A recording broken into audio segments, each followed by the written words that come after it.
34ാമത് Malappuram revenue ജില്ലാ കലോത്സവം നടക്കുന്ന രാജാങ്കണത്തിൽ ഈ മാമാങ്കം കലാമാമാങ്കം കാണാനായിട്ട് ഒത്തിരി പേരാണല്ലേ എത്തുന്നത്. അതിലിത് നമ്മളെ LED വോളൊക്കെ ആസ്വദിച്ചത് ഒരു നടക്കാൻ കഴിയാത്ത ഒരു വല്യമ്മ നമ്മളോടൊപ്പം ചേരുന്നുണ്ട്. നമുക്ക് ഉമ്മാനോട് തന്നെ ചോദിക്കാം എങ്ങനെയുണ്ട് എന്നുള്ളത്. ഉമ്മ എങ്ങനെയുണ്ട് ഈ ഒരു ഉമ്മാക്ക് ഇഷ്ടാവുണ്ടോ? ഇഷ്ടായോ? ഇഷ്ടായി. ഒപ്പനയാണോ ഏതാണ് കൂടുതൽ ഇഷ്ടം? ഒപ്പനയാണല്ലേ. ഉമ്മ അതേപോലെ പണ്ട് ഒപ്പനൊക്കെ കളിച്ചിട്ടുണ്ടോ? കളിച്ചിട്ടില്ല, ഞാൻ കണ്ടിട്ടുണ്ട്.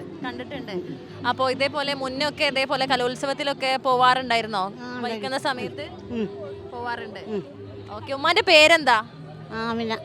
ആമിന. ആമിനന്റെ വീട് എവിടെയാണ്? ആമിനമ്മാന്റെ വീട് എവിടെയാ? വലിയാട്. വലിയാട്. ഓക്കെ. അപ്പൊ ഇവിടെ ഉമ്മാന്റെ പേരക്കുട്ടികൾ ആരെങ്കിലും പഠിക്കണ്ടോ? ഇവിടെ പഠിക്കണമൊന്നുമില്ല. അപ്പം നമ്മളെ തൊട്ടടുത്ത് ഒരു ഇതേപോലെ ഒരു ഉത്സവം വന്നപ്പോ അങ്ങനെ കാണാൻ വന്നതാണ് അല്ലേ? ഓക്കെ. ഉമ്മ ചായ കുടിക്കണമെങ്കിൽ ചായ കുടിച്ചോളൂ. ചായ കുടിച്ചോളി.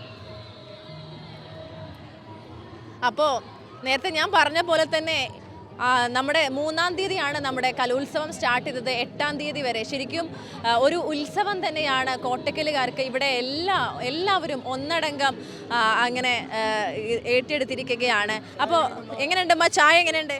ചായ ഉഷാറാണ്. ചായയും കണ്ട് ഇങ്ങനെ ഒപ്പനയും കണ്ട് ഇങ്ങനെ ആസ്വദിച്ച് ഇങ്ങനെ ഇരിക്കാൻ പറ്റിയ രസമാണ് അല്ലേ? എങ്ങനെയുണ്ട്? കാണുന്നത് ഉമ്മാക്ക് ഇഷ്ടമാണ് അല്ലേ? ഉമ്മ എങ്ങനെയുണ്ട് നമ്മളെ മണവാട്ടി? എങ്ങനെയുണ്ട്? അല്ല, ഇപ്പൊ നിങ്ങളെ കാലത്തൊക്കെ, അതായത് കല്യാണത്തിന്റെ സമയത്തൊക്കെ ഇങ്ങനെ ഇതേപോലെ ഒപ്പന കാര്യങ്ങളൊക്കെ ഉണ്ടായിരുന്നു. എങ്ങനെയാണ് ആ ഒരു അനുഭവം നമ്മളോടൊന്ന് പറയൂ.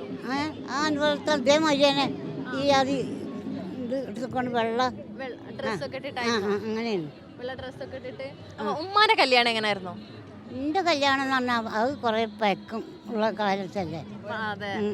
അന്ന് എങ്ങനെയായിരുന്നു പെണ്ണിന്റെ അന്ന് കാസലേറ്റൊക്കെ ലൈറ്റ് ഇല്ലാതെ കറണ്ട് ഇല്ലാത്ത കാലമാണ്. അന്ന് എങ്ങനെയായിരുന്നു ഉമ്മാന്റെ വേഷം? എന്തായിരുന്നു എന്റെ വേഷം? ഒരു തുണി, ഈ കുപ്പായും വേറെ ജാതി കസവിന്റെ തട്ടയുന്നു. അപ്പൊ ഉമ്മാന്റെ കുടുംബങ്ങളൊക്കെ എവിടെയാണ് ഇപ്പൊ? കുടുംബങ്ങള് ഒക്കെ മരിച്ചു പോയിക്കണു. ഉമ്മയും ബാപ്പിയൊക്കെ മരിച്ചു. പിന്നെ 2 ഏട്ടത്തി മരിച്ചു, 5 മരിച്ചു. ഉമ്മാനിപ്പോ ഇവിടെ കൊണ്ടുവന്നത് ആരാണ്? എന്റെ കുട്ടീന്റെ മകനാണ്. 2 ആമക്കളുണ്ട്, പിന്നെ ഒരു പെണ്ണുമാണ്. മൂത്തത് പെണ്ണ.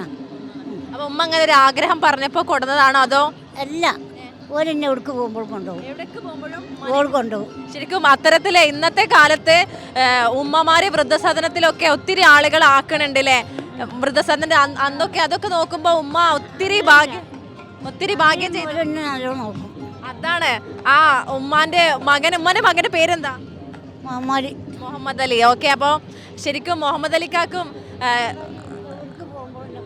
എവിടേക്ക് പോകുമ്പോഴും ഉമ്മാനെയും കൊണ്ടല്ലാതെ മുഹമ്മദ് അലിക്കും ഫാമിലിയും പോവാറില്ല. അത്രത്തോളം സ്നേഹമാണ് ഉമ്മാനോട് എന്നാണ് നമ്മുടെ ഉമ്മ പറയുന്നത്. ശരിക്കും നമ്മുടെ മുഹമ്മദ് അലിക്ക എന്ന് പറയുന്നത് മുഹമ്മദ് അലി വലിയാട് അങ്ങനെ പറഞ്ഞാലായിരിക്കും കൂടുതൽ പേർക്ക് അറിയാൻ പറ്റുക. കാരണം ഒരു പ്രമുഖ പത്രപ്രവർത്തകനാണ് അദ്ദേഹം.